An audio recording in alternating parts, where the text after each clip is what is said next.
The quiet miscalculation behind Thailand's landmine narrative.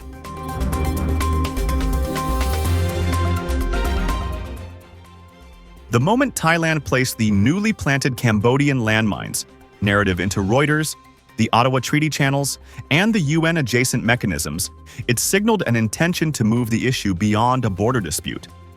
The framing shifted into a space where global vocabulary and treaty language do more of the work than local evidence.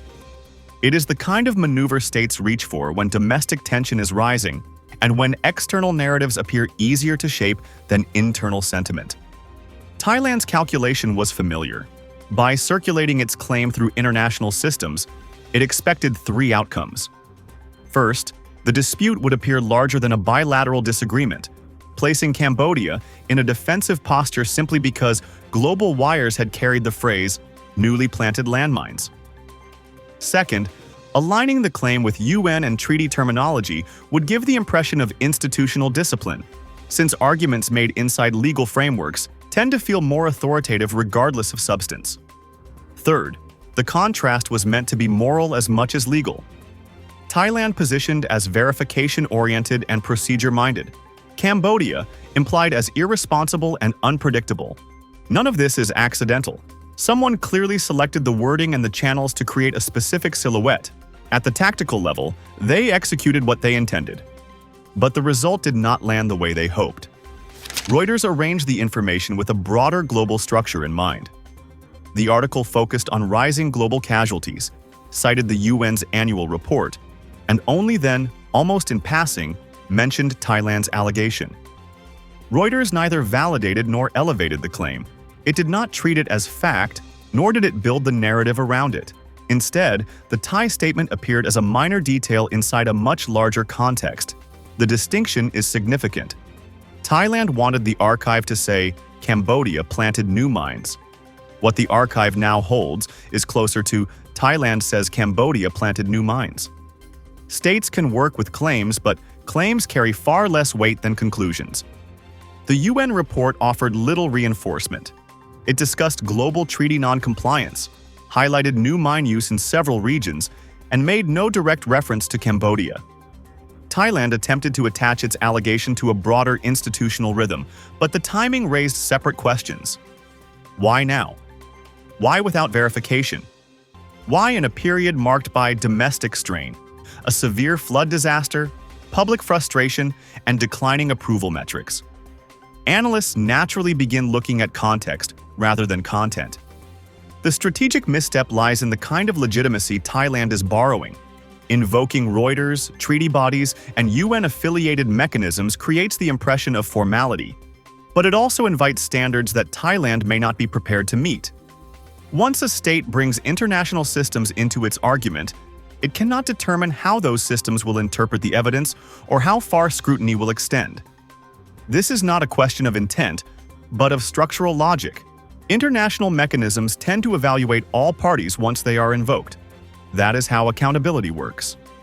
If Thailand continues describing the area as dangerous and heavily mined, any neutral mission would be obligated to ask why certain zones remain uncleared, why a civilian was able to approach a military area, why contamination maps differ, and why legacy issues persist on both sides. The moment treaty language is activated, accountability does not move in a single direction. This is the part of escalation that governments rarely consider while they are managing immediate pressure at home. This is also where a quieter truth emerges. A government facing intense internal pressure will often look outward for stability. Thailand is dealing with a severe climate disaster, a high casualty count, infrastructure failures, internal leaks, and public criticism that affects the credibility of senior leadership. In such conditions, external accusation can function as a form of narrative relief. It redirects attention, reshapes emotion, and creates the appearance of control at a moment when internal confidence is fragile. The landmine narrative operates in that space. It does not need to succeed internationally to serve a domestic purpose. It only needs to look decisive long enough to buy time. The timing places Thailand under a harsher light than it may have anticipated.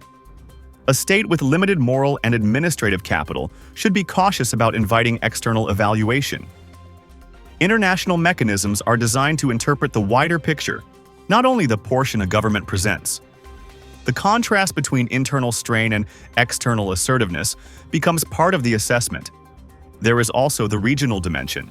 Internationalizing a bilateral issue shifts the conversation away from ASEAN's long-standing preference for quiet handling of disputes. Other member states may take note, not out of sympathy for Cambodia, but out of concern for precedent. No government in the region is eager to open its own border histories or internal security practices to external review. Thailand may find that the audience it expected to impress becomes more cautious instead. China's presence inside the narrative, even indirectly, adds another layer. A Chinese national injured in a mine incident being used as part of an argument will be observed carefully in Beijing. Large powers prefer to control their own positioning. If Thailand assumes China will simply accept the framing, that may prove premature. Finally, Thailand may not fully appreciate the long-term consequences of invoking treaty-based verification. The same standards it calls for today can be used tomorrow in areas it does not anticipate. International scrutiny is a tool that rarely remains in the hands of the state that first deployed it. So does Thailand know what it is doing? Tactically, yes. The language, the timing, and the channels reflect deliberate calculation. Strategically, not entirely. They have entered a field where evidence, perception, and institutional credibility carry more weight than intention. Morally, they appear to underestimate how visible the domestic fractures have become.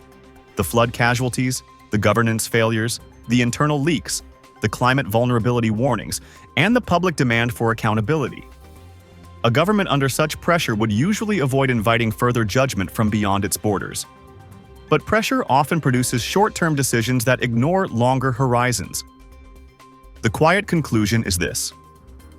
Thailand understands the mechanism it is trying to use, but not the wider architecture surrounding it. It knows how to initiate the move, but not the trajectories that may unfold once the move leaves its control. In international politics, it is rarely the initial claim that matters most. It is the consequences that return after the claim has traveled farther than expected. By midnight,